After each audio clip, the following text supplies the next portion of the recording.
نوێنەری بەشێک لە فەرمانگەکانی سلێمانی و شارەزایانی بواری ژینگە و بەشێک لە قوتابیانی زانکۆی سلێمانی لا وەرکشۆپێکی هاوبەشی زانکۆ و پارێزگاری سلێمانی کۆبوونەتەوە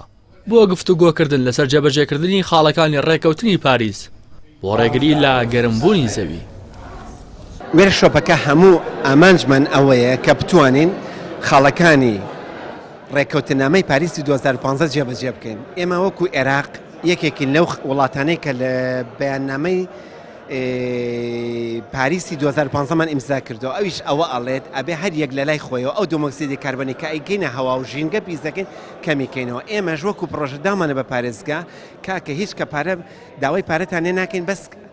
داوای ئەوەتان لێکن هاوکارمان بن ڕێساو یاسایەکمان بۆ دابنێن بۆی چۆن بتوانین وزەنێوبەکان بەکاربێنین کە کاتێ پرسیارێنێکنی ئەڵێین هەر پرۆژەیەکی استراتیژی لەمە دووە لە ناوچەی سلێمانیەکە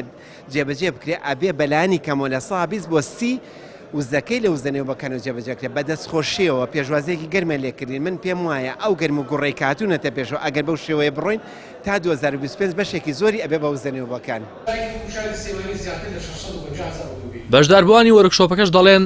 دەبێت دەرەنجامی ئەم وەرکشۆپ و کۆنفرانس و سیمینەرانە بچنە بواری جێبەجێکردن و تەنها لەسەر کاغەز نەمێننەوە.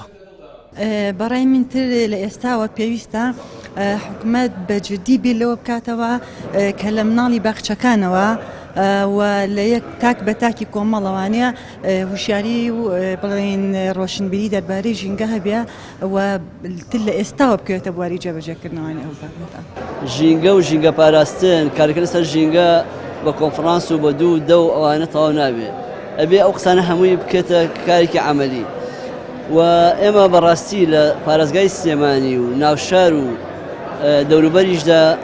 لەو ڕوانگەیە زۆر لاوازین لە ڕووبەری سەوزە لە ئاوی فرێشە لە بەکارهێنانی وزەیەکی بێبەندوبا و لە بەکارهێنانی مۆلیدەیەکی زۆر ناوشارە لە زۆربوونی سیارەکان هەروەها لە سەروی هەمووی شیەوە لە ناڕۆشنبیری خەڵک بەداخەوە لەگەڵ ڕێزمە کە خەڵک نەگەشتە ئەو ئاستەی کە وەکو ڕۆشنبیەک بیر بکاتەوە بۆ پاراستنی ژینگە بۆ کەم بەکارهێنانی وزە یاخود چاک بەکارهێنانی وزە. لە ساڵی 2015دا 195 وڵات لە پاریسی پایتەختی فەڕەنسا ڕێکەوتنامەی پاریسیان واژۆ کرد بە شێوەیەکی گشتیار وڵاتەوە ئامانجێکی بۆ خۆی دانا تا کاری لەسەر بکات بە تایبەتی جەخت لەسەرەوە کرایەوە لە کۆتایی ساڵی 2050دا ڕێژەی غازی گرین هاوس بۆ لە 155 کەم بکەنەوە و ڕێژەی زیادبوونی گەرمی لە سەدەیەکدا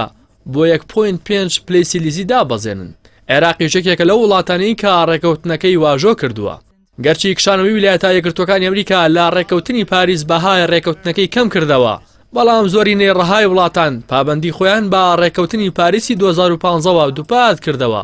بۆ ڕزگارکردنی ژینگەی زەوی لە گەرمبوون بە باشترین ڕێگە چارەیان دانا. ڕاستی حەمامین کەناڵی ئاسمانی پەیام سلێمانی.